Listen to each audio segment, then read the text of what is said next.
Tonight with what was a high-stakes showdown on Capitol Hill, the Supreme Court confirmation hearing that captivated the country. Judge Brett Kavanaugh and Dr. Christine Blasey Ford both telling senators and the world their sides of the story. I believed he was going to rape me. I tried to yell for help. When I did, Brett put his hand over my mouth to stop me from yelling. This is what terrified me the most and has had the most lasting impact on my life. My family and my name have been totally and permanently destroyed by vicious and false additional accusations.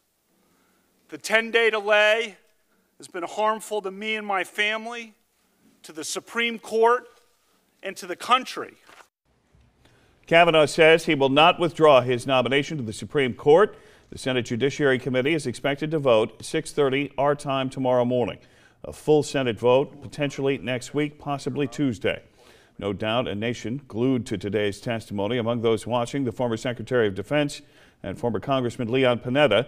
We caught up with him today to hear his thoughts. Action News reporter Felix Cortez sat down with Leon Panetta. He's got more on what he had to say. Felix? And Dan, Aaron, as Leon Panetta pointed out, there's more at play here than a Supreme Court nomination. You've got midterm elections, the Me Too movement, also on full display, partisan politics. Washington is a circus right now. And part of it is on display at the Kavanaugh hearings, according to former Congressman and Secretary of Defense Leon Panetta. Either it's all winning or losing. It's not about the country. And I think this nomination process has now become part of that partisan battle in Washington. And it's ugly. It's not being handled well, frankly, by either side. What you want to do, Judge? I'm innocent. Judge Kavanaugh, who's accused of sexually assaulting Dr. Ford, said the nomination process has become a national disgrace.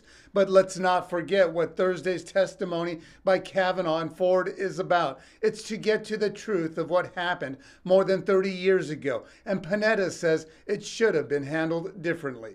I would have preferred, frankly, if this had been done with kind of putting politics aside, that they would have done an FBI investigation into all of the issues, interviewed all of the people who have made allegations, interviewed the witnesses, and provided that evidence to the committee. Tried to yell for help. When I did, Brett put his hand over my mouth to stop me from yelling. Anger, outrage, and emotions ran high Thursday. A woman who claims to have been sexually assaulted in the spotlight and accused by some Republicans of having partisan motives. For victims of sexual assault, this is a Me Too moment, for good or bad.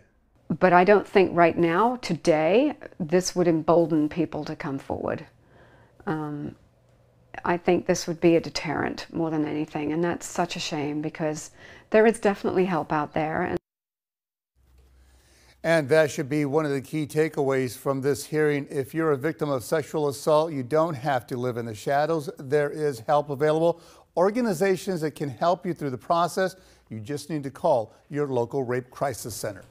Dan, Aaron. All right. Thank you, Felix. Thank you.